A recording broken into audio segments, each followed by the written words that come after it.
जी बिस्मिल्लाहिर्रहमानिर्रहीम। अब्दुल अहद। अभी हम जो भी हमने टर्मिनोलॉजी पढ़ी है उसके बाद हम अलजेब्रा की जो इक्वेशंस उनको हम हल करेंगे। ठीक है, तो वन बाय वन हम इनको अब हल करेंगे और इसका तरीक़ाकार ये होगा कि मैं एक एक क्वेश्चन हल करूँगा और दूसरा क्वेश्चन आप हल करोगे। ठीक है, तो इस तरह आपकी प्रैक्टिस भी होगी और दूसरा ये है कि आपको समझ भी आएगी। ठीक है, तो सबसे बड़ी चीज़ है मैथ्स आता है प्रैक्टिस से। ठीक है, जितना आप प्रैक्टिस करोगे उतना आप इसके जो कॉन्सेप्ट्स हैं वो आप समझोगे। ठीक है, तो अभी अगर हम देखते हैं तो आपका क्वेश्चन नंबर 2A जो है, ठीक है, वो क्या कह रहा है? वो कह रहा है solve the following equations. Solve the following equations. ठीक है, तो आपका आ रहा है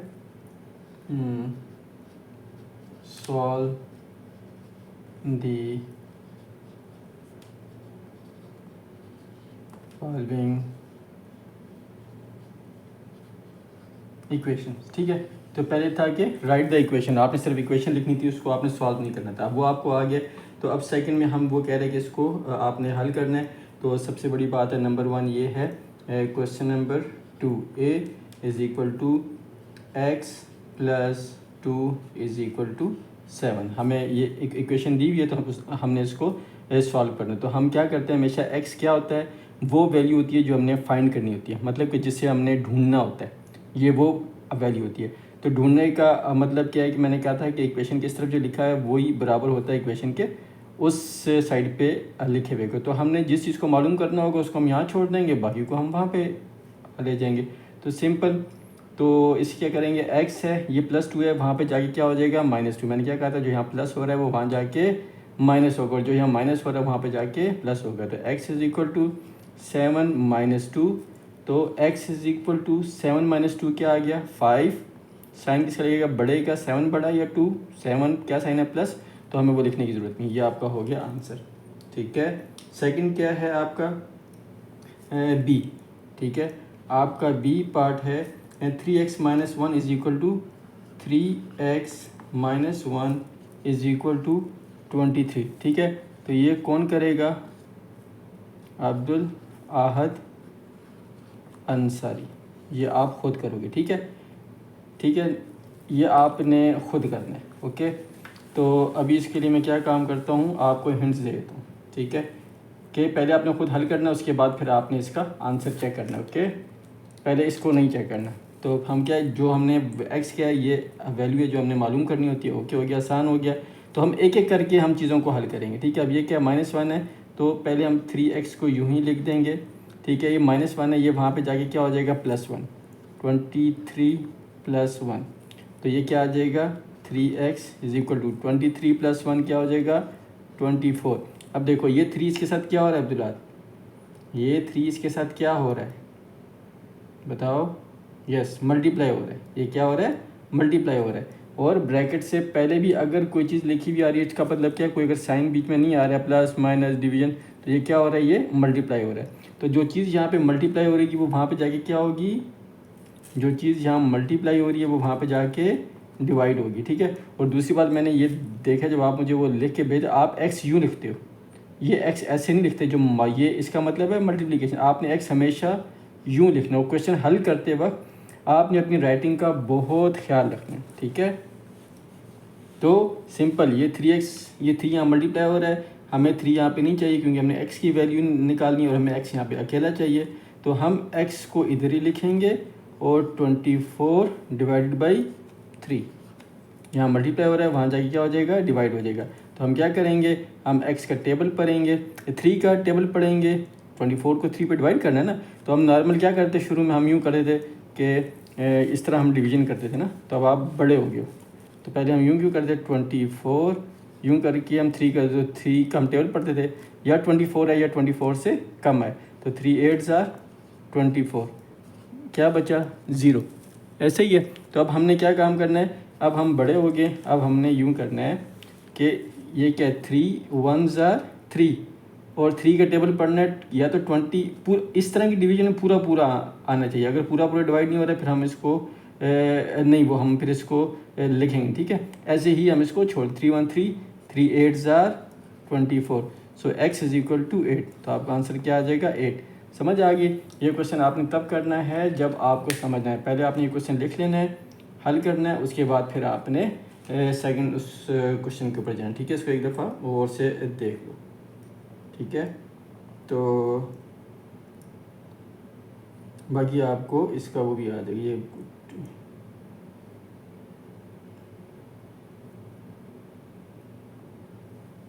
ठीक है, जब हम चलते हैं अगले क्वेश्चन की तरफ। ठीक है, समझ आ गई है। मैं इसको रब कर रहा हूँ।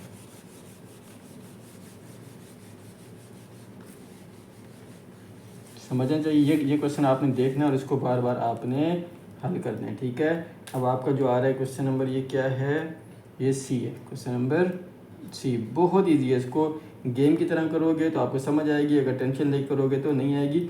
खुद करने की कोशिश करो, गलती हो फिर देखो। मतलब अभी आपका एग्ज़ाम तो नहीं हो रहा है ना, ये तो नहीं कि बस आपको गलती होगी तो आप देख नहीं सकते। दोबारा आप उसको देख लो कि आपकी मिस्टेक है। एक बार करोगे, 2 बार, 3 बार, फिर आपकी प्रैक्टिस हो जाएगी, फिर आपको समझ आ जाएगी कि आपकी मिस्टेक कहाँ कहाँ पे हो रही है। तो क्या है 5x प्लस, अब देखो ये आपने जो इसमें लिखा हुआ है ना, जो आपने मुझे वो पिक्चर भेजी है, 5 अलग लिखा हुआ है, x दूर लिखा हुआ है। नहीं भाई, ये 5x है। ठीक है, 5x प्लस 7।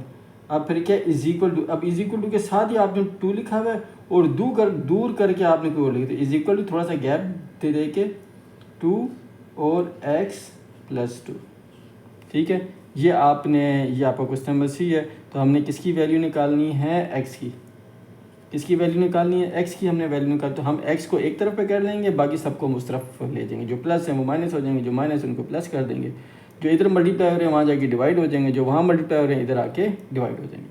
तो हम क्या काम करेंगे, सबसे पहले मैंने क्या कहा था कि इस तरह के क्वेश्चन में आपने इस ब्रैकेट को हल करना है। किसको हल करना है, ब्रैकेट को, बाकी सबको छोड़ दो।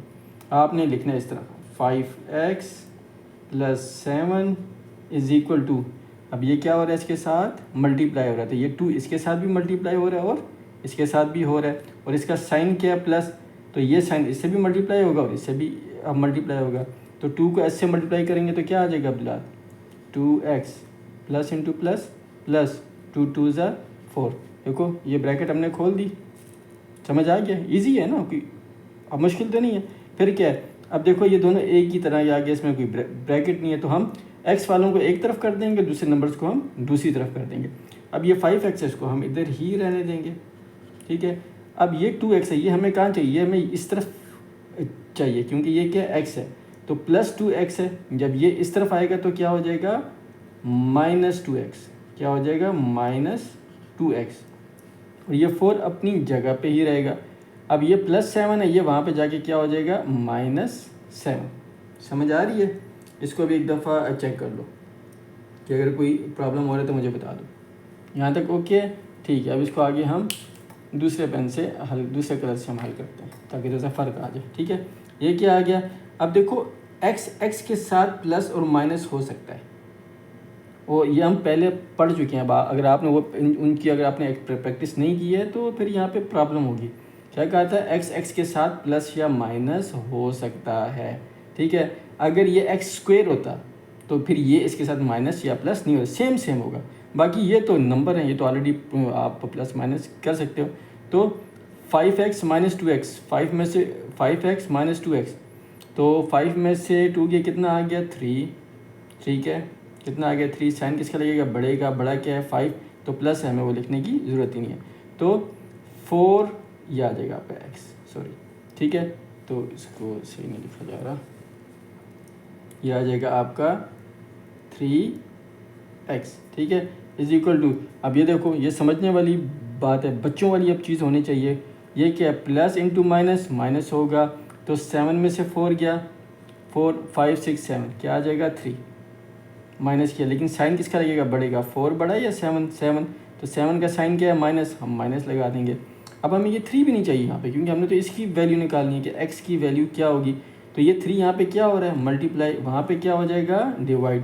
तो x is equal to -3 divided by 3, तो क्या हो जाएगा x, 3 डिवाइड बाई 3 क्या आएगा 1, 3 1 ज़ा 3, 3 1 ज़ा 3, तो x की वैल्यू क्या आ गई -1। याद रखना, अगर ये -1 नहीं लिखोगे तो आपके नंबर कट जाएंगे, आपको कोई नंबर नहीं मिलेगा। ये 5 नंबर का क्वेश्चन है, तो मुमकिन है कि आपको वो 2 नंबर भी बमुश्किल दे, क्योंकि आपने आंसर ये जो मेन चीज़ है वो आप भूल गए।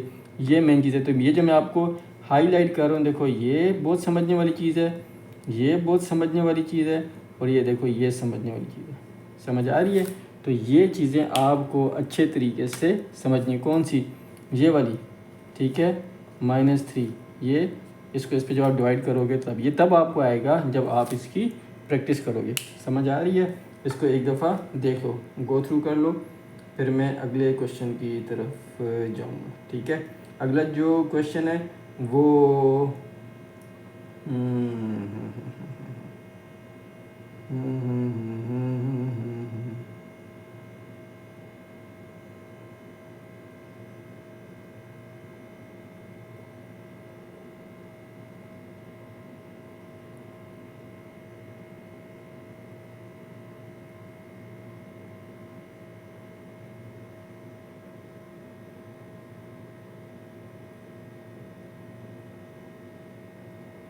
ठीक है। अभी अगला जो क्वेश्चन है उसको हम हल करते हैं, और जो आपने अपनी वहाँ पे बुक से उतारा हुआ है और आपने गलत उतारा हुआ है, जिसको समझने के अंदर ही मुझे भी इतना टाइम लगा, जो मैंने इसको नहीं किया। ठीक है, आपको ये नहीं पता कि आप बेटा लिख बी रहे हो या 6। आपने जो यहाँ पे लिखा वो लग रहा है बी, लेकिन वो 6 है भाई, 16 है।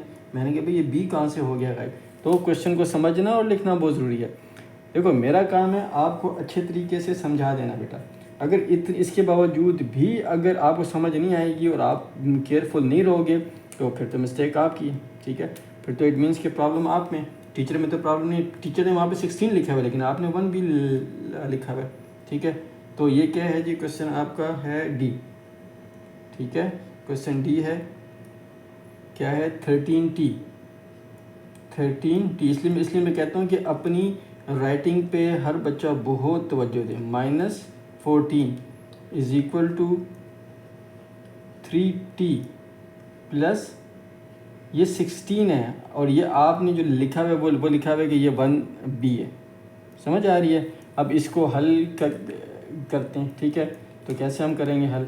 हमने अब वहाँ पे x था, अब यहाँ पर परेशानी की ज़रूरत नहीं है कि यार वहाँ पे x था, यहाँ पे t आ गया तो फिर क्या होगा? यहाँ पे z भी आ जाए तो क्या है? यहाँ पर a भी आ जाए तो क्या है? b भी आ जाए तो क्या है भाई? ठीक है, हमने इक्वेशन को सॉल्व करना है, हमने तरीके को समझना है। t b a c z z जो मर्जी आ जाए, हमें इससे कोई लेना देना नहीं है। हमें पता है कि भाई ये t है, ये x भी हो तो क्या है, ये z भी हो तो क्या है। ठीक है, इसका मतलब ये t वो नंबर है जिसका जो हमने मालूम करना है। ठीक है, तो सिंपल से क्या आ जाएगा? ये आ गया 13T, ये 3T यहाँ पे क्या हो रहा है? प्लस हो रहा है, यहाँ पे आके माइनस हो जाएगा, is equal to 13T minus 3T। ठीक है, इज इक्वल टू क्या बच जाएगा? 16। ये -14 को हम उधर ले जाते हैं, ये क्या हो जाएगा? +14। ठीक है, अब ये देखो, ये प्लस इंटू माइनस माइनस होगा 30। अब ये भी t है और ये भी t है, तो ये आपस में प्लस माइनस हो सकते हैं बिल्कुल। अब इसको इतना परेशान होने की ज़रूरत नहीं है, अब आपकी प्रैक्टिस हो जानी चाहिए। तो 13T में से 3T गए तो क्या, 13 में से 3 गए तो क्या बच गया? 10T अपनी जगह पे आ जाएगा। ठीक है, और ये 16 + 14 क्या हो जाएगा? 10 20 26 30 क्या आ जाएगा? 30 आ जाएगा। तो t यहाँ पे 10 क्या हो रहा है? मल्टीप्लाई, वहाँ पे जाके क्या हो जाएगा? डिवाइड। तो 30 डिवाइड बाई 10, तो 10 1 * 10, 10 3 * 30, तो t इज़ इक्वल टू 3। इसका आपका आंसर क्या आ गया? 3 आ गया। समझ आ रही है? ठीक है, और अब देखो, अब आपने यहाँ पे जो मिस्टेक्स की हैं वो आप खुद जब क्वेश्चन को देखोगे, क्योंकि आपने नोटबुक से उतारा है, आपको समझ ही नहीं आ रही थी कि आपने यहाँ पे वो टीचर क्या लिख रही है। ठीक है, तो मेन चीज़ क्या है, इससे कुछ फ़र्क नहीं पड़ता। ये यहाँ पर देखो, इस जगह पे क्या आ रहा है? इस जगह के ऊपर क्या आ रहा है? टी। यहाँ पे क्या आ रहा है? टी। भाई अगर x होता तो इस t की जगह पे यहाँ पे x आ जाता। अगर यहाँ पे t की जगह y होता तो यहाँ पे t की जगह y आ जाता। कोई मुश्किल है इसके अंदर? कोई इसमें मुश्किल वाली बात नहीं है। समझ आ गई है?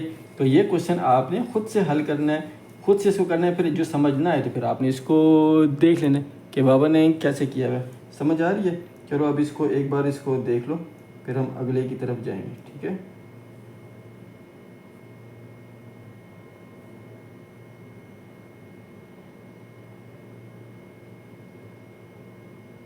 और अपनी राइटिंग बिल्कुल तवज्जो, जब आपको ये नहीं पता हो कि आप टी लिख रहे हो, बी लिख रहे हो या 1B लिख रहे हो या वो 16 है, तो फिर आपका सवाल 110% गलत होगा। समझ आ रही? चलो मैं अब इसको रब कर रहा हूँ, लेकिन चलो रिकॉर्डेड है, आप बाद में भी इसको देख सकते हो। तो मतलब क्या है कि हमने समझना है कि ये लिखा हुआ क्या है, ठीक है। अब ये कौन सा क्वेश्चन आ रहा है बेटा, जब आप मुझे पिक्चर भेजते हो तो आप पूरी वो पिक्चर भी आपने काटी हुई होती है, ठीक है ना। किसी पे उसका नंबर आ रहा है या नहीं आ रहा है, सर से उतारने वाला काम नहीं होता है ना। सही जब आपने कोई काम करना है तो अच्छे तरीके से करो, अच्छी सी पिक्चर खींच के भेजो। बस आपने पिक्चर ली और भेज दिए, अब ये नहीं पता कि इसमें क्या है। चलो जी वो डी है, मैं इसको ई कर लेता हूँ, ठीक है। जो भी काम करना है वो आपने इस लिहाज से करना है कि आप क्लास 6 के स्टूडेंट हो, ठीक है। तो ये आपका आ गया क्वेश्चन नंबर डी। क्या है अब ये देखो, 3t - 1, ठीक है। उसके बाद क्या है माइनस, चलो इसको मैं थोड़ा सा नीचे करके लिखता हूँ क्योंकि ये थोड़ी सी बड़ी इक्वेशन है, ठीक है। ये देखो 3 × t - 1, ठीक है। फिर क्या है -2, फिर क्या है 2t + 3, ठीक है। और इज इक्वल टू है 5 × t + 3। समझ आ गया? अब ये इतना बड़ा क्वेश्चन लग रहा है कि यार ये पता नहीं क्या क्वेश्चन हो गया, इतना बड़ा इसमें आ गया। मतलब अगर तो कोई बच्चा नालायक होगा तो वो तो कहेगा यार ये इतना बड़ा, जब उसने कहा ना ये इतना बड़ा तो इट मीन्स कि वो फेल हो गया, उससे ये सवाल हल होना ही नहीं है, ठीक है। कि यार ये इतना बड़ा क्वेश्चन, और जिसको ये पता होगा कि यार अलजेब्रा को हल कैसे किया जाता है, प्लस माइनस क्या होता है, इक्वेशन से कोई चीज़ इस तरफ हो उधर जाके क्या होगी, तो वो कहेगा अच्छा यार अभी इसको देखते हैं, ये कौन सी ऐसी मुश्किल वाली बात है, ठीक है। टीचर ने बताया था पहले सबसे पहले आपने ब्रैकेट्स को हल करना है। किसको हल करना है? ब्रैकेट्स को हल करना, ओके। बाकी की बाद में देखेंगे, पहले क्या करेंगे, ब्रैकेट को तो हल करें ना। तो ये 3 इससे मल्टीप्लाई हो रहा है, ठीक है। तो ये आपका इससे मल्टीप्लाई, ये 3 × t 3t, और ये क्या plus into minus, -3 1s are 3, खलास कुछ भी अपनी रहा। फिर अब देखो अब ये इंपॉर्टेंट आ गया, यहाँ पर क्या आ गया -2 आ गया। यानी क्या कहते हैं, जहाँ माइनस आएगा ना उधर अपनी कान खड़े कर लेने। अगर माइनस को आपने इग्नोर किया तो वो आपके पूरे पेपर को खा जाएगा, ठीक है। अब ये क्या, अब हमने क्या करें, ये 2 इससे मल्टीप्लाई हो रहा है। बच्चे क्या मिस्टेक करते हैं, वो करते हैं अच्छा 2 2 ज़ा 4, 4t आ गया, तो यहाँ पे उन्होंने क्या लिखना है भाई, प्लस लिखना है या माइनस लिखना है। तो अगर इसके इधर कोई साइन नहीं है तो वो क्या प्लस है, तो प्लस इंटू माइनस -4t, फिर यही माइनस इससे भी मल्टीप्लाई होगा, तो प्लस इंटू माइनस -3 2 ज़ा 6। अब देखो आसान सा तरीका है कि अगर ब्रैकेट से पहले माइनस आ रहा है तो ब्रैकेट के अंदर वालों के साइन चेंज, जो प्लस है वो माइनस। देखो ये क्या था, ये प्लस, ये माइनस हो गया, ये प्लस था, ये क्या हो गया माइनस हो गया। इज इक्वल टू 5 को t से मल्टीप्लाई करोगे 5t, प्लस है, हमें कोई इतने टेंशन की ज़रूरत नहीं, माइनस आएगा तो कान खड़े कर लेना। 5 3 ज़ार 15 + 15, समझ आ गया? अब यहाँ तक, अब ये सिंपल एक इक्वेशन बन गया। कितनी बड़ी इक्वेशन, छोटी सी हो गई। अब हमें पता है कि हमारे जो आइटम है किसको हमने क्या क्या का काम करना है, कि भाई जो t है, अब ये क्या है t, इसकी जगह अलग अरे y होता है, z होता है, मुझे इससे क्या, मुझे पता है कि ये मालूम करना है, ये t है, ये t है, ये t है, इनको मैंने पहले एक तरफ करना है, और ये जो नंबर्स हैं और ये वाले जो नंबर्स हैं, ये नंबर और ये नंबर, इन दोनों को मैंने उस तरफ ले जाना। तो क्या ऐसा मुश्किल वाली बात, तो मैंने ये 3t इधर है ना, तो ये तो इधर ही रहे, तो इसको हमने नहीं छेड़ना, 3t आ गया। ये क्या है -4t इधर ही आ गया। पहले मैं t वालों कर रहा हूँ, ठीक है। उसके बाद ये 5t किधर आ जाएगा इस तरफ, तो ये क्या है +5t है ना, इधर आगे क्या हो जाएगा -5t हो जाएगा।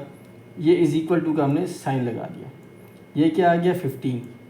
अब इधर क्या कहते हैं, ये -3 था ना, ये कहाँ जाएगा, इधर किधर आ रहा है, नहीं, ये -3 वहाँ जाके क्या हो जाएगा +3, और ये -6 वहाँ पे जाके क्या हो जाएगा +6। समझ आ रही है? अब इसमें कोई मुश्किल है? अब जस्ट प्लस माइनस है, ठीक है। 5 + 4 9, 9 + 3 12। टी अपनी जगह पे आ जाए, क्योंकि हमने क्या कहा था, जो टी हो, एक्स हो, ए बी। अब याद रखो, अगर यहाँ पे टी एक्स होता, अगर लेट सपोज अगर यहाँ पे टी एक्स होता, तो कभी भी टी एक्स टी के साथ प्लस माइनस नहीं होता, क्योंकि टी के साथ ही हो गया, टी एक्स के साथ ही होगा। समझ आ रही है? तो इज इक्वल टू 15 16 17 18 19 20 30 31 32 33। फिर भी देख लेना, ठीक है। 15 16 17 18 19 20 21 22 23 24। हाँ 24 आ रहा भाई, देखो ना भाई। 15 16 17 18 19 20 21 22 23 24। तो यहाँ पे क्या आ जाएगा, 24। आसान हो गया ना, इतनी बड़ी को हमने यहाँ पे समराइज़ कर दिया, फिर इसको हमने और समराइज़ कर, अब ये आ गया। अब तो सिंपल सा हो गया, ये टी, ये 12 मल्टीप्लाई हो रहा है, वहाँ जाके क्या हो जाएगा, डिवाइड हो जाएगा। तो T is equal to 24 divided by 12। तो हमें पता है कि भाई जब 12 का टेबल पढ़ोगे तो 12 2 ज़ार 24 होता है, तो 12 1 ज़ार 12, 12 2 ज़ार 24। समझ आ रही है? अच्छा, अगर इसकी इस तरह का अगर बड़ा आ गया, आपको 12 का टेबल नहीं आ रहा, तो फिर क्या करेंगे? ठीक है, तो मैं आपको बताता हूँ कि फिर हम क्या करेंगे। आसान तरीका समझ आ रही? मैंने देखिए 12 1 ज़ार 12, 12 2 ज़ार 24। लेट सपोज आपको 12 का टेबल ही नहीं आ रहा, तो हम क्या करेंगे, हम ये काम करेंगे, देखो हम ये इसको थोड़ा सा हम यहाँ पे लिखते हैं, ठीक है। इसको हम करेंगे t is equal to 24 divided by 12। अच्छा, अगर इस तरह का है ना, आप सब बच्चों को 2 का टेबल तो आता है, 3 का भी आता है, ठीक है। अब देखो, ये तरीक़ेकार ये है कि अगर आपने छोटे छोटे, अगर आपको 2 का टेबल आता है, ठीक है, तो आपने ये काम करना है कि अगर आप इसको 2 पे डिवाइड करोगे, तो आपने इसको भी 2 पे डिवाइड करना है। नहीं समझ आई? अगर आपको 12 का टेबल नहीं आता, और आप इसको पहले जिस तरह हमने फैक्टर पढ़ा था, ठीक है, कि छोटे छोटे फैक्टर बनाने, तो हम इसके छोटे छोटे फैक्टर बना देंगे। लास्ट में जो फैक्टर बनेगा, जो मज़ीद फैक्टर में डिवाइड नहीं हो सकेगा, वो उसका आंसर होगा। तो इसको ज़्यादा मुश्किल नहीं बनाते हैं, आसान। अगर आप इसको 2 पे डिवाइड करोगे, तो इसको भी 2 पे करोगे, इसको 3 पे करोगे, तो इसको भी 3 पे करोगे, ठीक है। तो मिसाल के तौर पे अगर हम 2 पे कर लें, तो ये क्या है, 2 6 ज़ार 12, 2 6 ज़ार 12, और ये क्या आ जाएगा, 2 12 ज़ार 24, ठीक है। अब देखो ये फिर 2 पे हो रहा है, 2 3 ज़ार 6, ठीक है। और ये क्या आ जाए, 2 6 ज़ार 12, देखो 2 3 ज़ार 6 और 2 6 ज़ार, ये भी मैंने 2 पे डिवाइड किया, और ये भी मैंने 2 पे डिवाइड किया, ये भी 2 पे किया, और ये भी 2 पे किया। तो अब बाकी क्या बचा, 3 और 6। अब हमें पता है कि 3 और 6 ये दोनों 3 के टेबल में आते हैं, तो 3 1 ज़ार 3, 3 2 ज़ार 6, तो क्या आंसर आ गया, 2।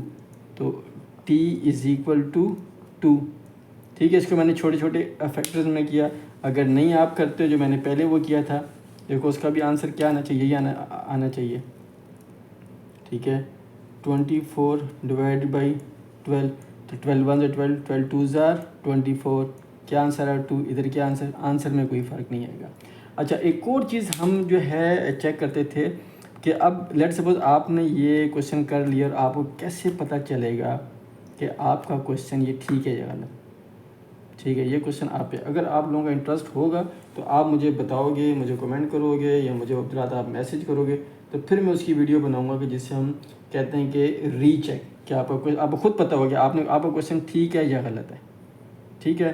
तो ये जब आप इसको हल करोगे, और जब आप सवाल मुझसे पूछोगे, तो फिर मैं आपको बताऊंगा कि ये क्वेश्चन गलत है या ठीक है। तो इस तरह के आपके मैथ्स में और जो क्वेश्चंस हैं, ठीक है, एग्जाम्पल में जो क्वेश्चन है, ये बार बार आपने करने, क्योंकि अब इसके आगे जो है वो न्यूमेरिकल फ्रैक्शन वाले क्वेश्चन स्टार्ट हो जाएंगे, ठीक है। कि भाई अगर फादर की उम्र ये है, तो भी हमने पहले पढ़ा इंक्रीज़ बाई और डिक्रीज़ बाई वाला पढ़ा है, तो वही अब वो तो आसान था, इंक्रीज़ बाई देश, डिक्रीज़ बाई देश, वो अब आगे वाले क्वेश्चन को समझने के लिए, ठीक है। तो यहाँ तक ये मैंने आपको कर दिया। अब उसका पता नहीं, मेरे ख्याल में ई या एफ होगा, ये क्या है पता नहीं, क्वेश्चन तुमने तो लिखा भी पता नहीं क्या है आगे, समझ में नहीं आ रही मुझे। ठीक है, तो जो आपका पेज नंबर 4 और 5 जो आपने मुझे भेजा है ना, वो फिर मैं आपको दूसरी वीडियो में वो न्यूमेरिकल उसके अंदर क्वेश्चन में आ जाएगा। ठीक है, चलो ओके बाबा की जान, अल्लाह हाफिज़।